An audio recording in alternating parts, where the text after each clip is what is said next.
Hello and good day. And here I am presenting our quality improvement presentation entitled Granting Areas for Improvement, serving up a quality improvement approach on Coffee Street roasting at Coffee Street Manila. That aims to solve the process of Coffee Street's roasting of coffee beans. Found at the heart of Malate beside DLSU's Gokongwei Hall, Coffee Street Manila stands out as a warm and thoughtfully designed third wave cafe that embodies community, comfort, and creativity. Founded in November 2022 by Lasallian alumnus Mark Quitos Roses and his co founders, Coffee Street was built from the ground up to become more than just a coffee spot. It is a lifestyle corner that welcomes students, professionals, and locals alike. Despite the early operational obstacles and its compact space, the cafe quickly grew into a beloved neighborhood fixture through its inviting interiors, accessible location, and strong customer relationships. With features like swings, ample charging ports, and an atmosphere often described as homey and Instagrammable, it has earned a loyal following among digital native and cafe goers seeking both productivity and relaxation. Today, Coffee Street remains an essential part of the Taft community's rhythm, offering not just good coffee, but consistent and comforting space to unwind, connect, and thrive.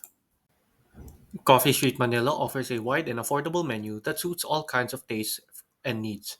From pasta, rice meals, and snacks to creative drinks like popcorn lattes and dirty matcha, there's something for everyone, whether you're hungry for a full meal or just grabbing a drink. The cafe mixes familiar comfort food with fun twists, making it a great spot for breakfast, lunch, or late study sessions. With a focus on students and young adults, the menu balances variety, flavor, and value without being too complicated or expensive. Coffee Street Manila strives on a diverse and blended customer base, with its core demographic being young adults aged 18 to 22, primarily students from DLSU and Benilde and nearby schools. These students frequent the cafe not only for its food and drinks, but for its study-friendly ambience, complete with reliable Wi-Fi and ample charging outlets. The space also appeals to slightly older patrons, aged 23 to 26, including recent graduates and young professionals who return to the area to work remotely, unwind, or reconnect with peers. Beyond the youth market, Coffee Street has become a quiet haven for customers aged 31 and above, such as faculty, office workers, and residents of nearby condominiums like Green and One Archers. They tend to visit during quieter hours, adding to the cafe's warm, multi-generational feel. This cross-demographic appeal enriches the cafe's everyday atmosphere, making it a lively yet cozy space where students, professionals, and locals share routines of productivity, downtime, and connection. Uh, these demographics were identified: premium coffee seekers, practical cafe users, regular coffee drinkers, social visitors, emotional rechargers, solo timers, productivity driven guests, and trend and aesthetic followers. The root problem lies in both supply and internal processes. Coffee Street relies on a single supplier, which at times provide low-grade or expired beans, affecting the coffee space quality. Internally, operational pressure causes rushed roasting, leading to uneven heat application and underdeveloped flavors. The FMEA identifies this roasting step as a high risk, with a severity score of a 10 and a risk priority number of 560. Causes include poor temperature control, lack of roast profiles, and absence of quality checks like cupping. This results in flat, burnt, or inconsistent flavors.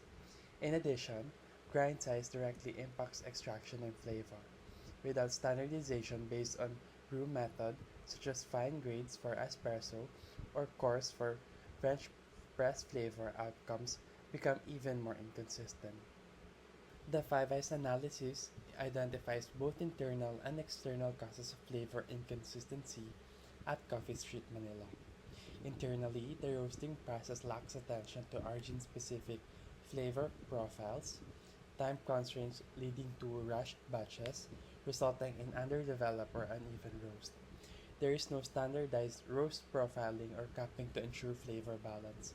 Externally, inconsistent bean quality from suppliers affects flavor outcomes, and this factors highlights the need for roast profile development, quality control, and stricter supplier screening.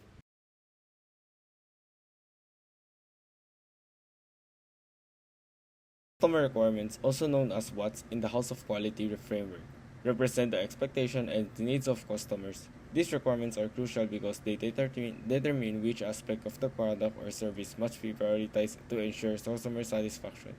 In the case of Coffee Street, key customer requirements include drink quality, which is 38.5 relative weight, followed by service quality, which have 34.6 relative weight, and lastly, ambient quality, which is 26.9 relative weight. This weight indicates that drink quality is the most important aspect, followed closely by service quality. Quality characteristics, also referred as the how, define the functional attributes that directly address customer requirements. These characteristics include availability of preferred drinks product, pricing competitiveness, order accuracy, and staff professionalism.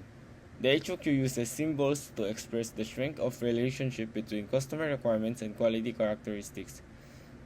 For example, order fulfillment time has a strong relationship with service quality, highlighting the reducing wait time will significantly improve customer satisfaction.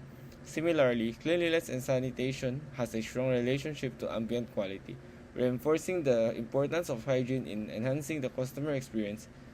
This connection helps this business allocate resources efficiently and prioritize area for improvement.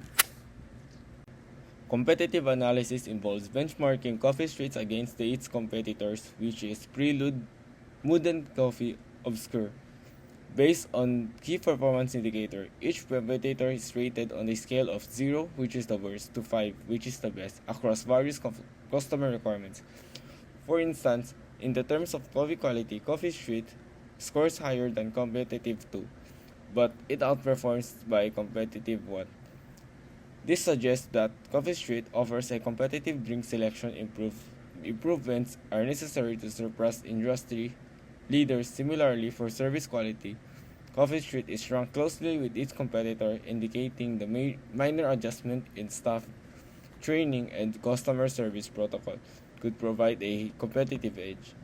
By analyzing these scores, Coffee Street can identify areas where it excels and areas requiring strategic improvement to enhance its market position. For the technical response, this part shows the technical response of Coffee Street Manila for the HOQ. It includes the target or the limit value and the difficulty of achieving. It is important for a business so that they can be aware on what to start first. The relationship matrix in the HOQ visually represents the correlation between customer requirements and quality characteristics. It provides a structured way to identify which improvements will yield the highest impact. This part of the HOQ quantifies the relationship established in HOQ and translates them into actionable data. It shows that some characteristics should be maximized, such as cleanliness and staff professionalism, while others should be minimized, such as fulfillment time. By evaluating these factors, Coffee Street can determine which improvements are visible and priority to the most impactful change to enhance customer satisfaction and competitiveness. Hello, so now I'll be tackling about the quality improvement recommendations that Coffee Street can make. To improve consistency, we propose three solutions. The first is profile roasting, adjusting heat and airflow for each bean or region. This brings out unique flavor notes and improves batch consistency. Its advantages are it enhances flavor consistency, enables data-driven adjustments, and helps create unique roast identities. Disadvantages are it requires skilled personnel, time consuming to calibrate, and trial and error process may temporarily affect it. Secondly, we hold weekly cupping sessions. So using specialty coffee association protocols, this helps catch flavor flaws early and it aligns the team on quality. So its advantages are it has early detection of imbalances, can build a quality focused culture. It can also track flavor changes. While its disadvantages are it needs training for objectivity. It can also delay the release of roast batches. It's also time intensive during peak hours. The third solution is investing in upgraded roasting equipment. So with better heat control and airflow, it reduces defects and supports growth. Its advantages are it improves precision and flavor control. It also supports scaling to wholesale or specialty level standards. It can also minimize human error. Its disadvantages are it's high upfront at cost.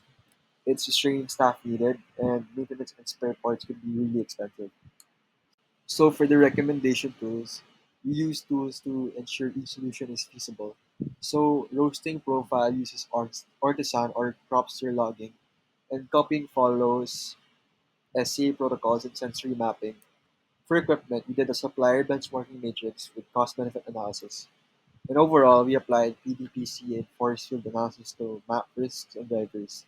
So these tools helped us match each solution with Coffee Street's resources and goals. So the root cause table, as we know that the four major issues cause flavor inconsistency. So there is no specific roast profiles, no regular cupping or quality checks, and inconsistent bean supply and old roasting equipment. Solving these will fix the core flavor issues and align Coffee Street with specialty cafe standards.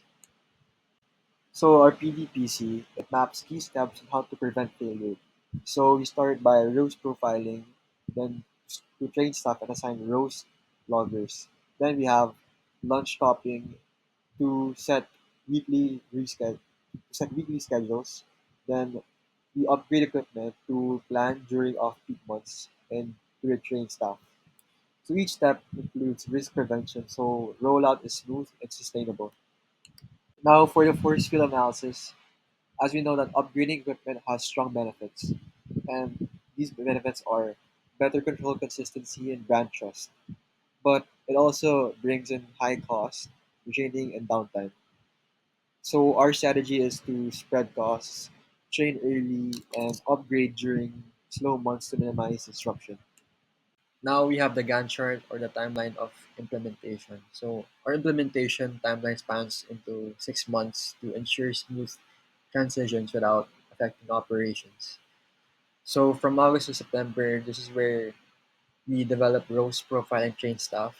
And September to October, we implement roast logging and initiate weekly cupping.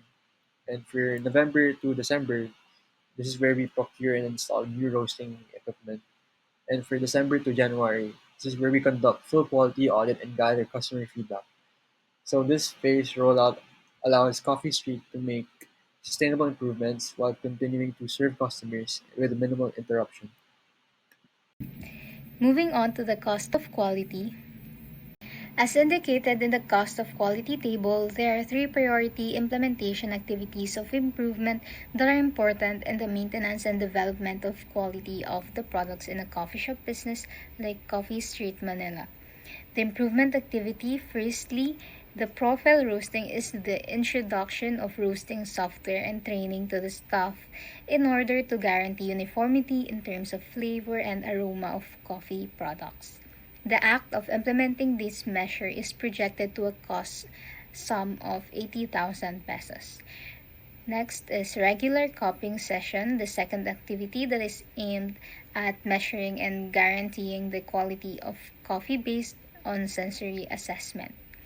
This involves purchasing of the copying equipment, time of the personnel, and probably hiring an outside consultant, which is 45,000 pesos. Finally, the equipment upgrade program will focus on the area of operational efficiency and consistency in making beverages by exchanging the most important equipment, including espresso machines and grinders. This upgrading project will require 225,000 pesos as capital investment.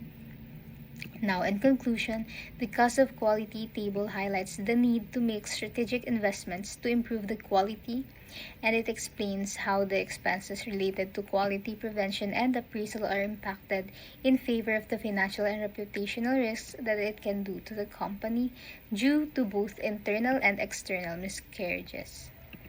All these three initiatives enhances not only the scores of operations in an organization, but it also boosts the trust of customers and long-term profitability.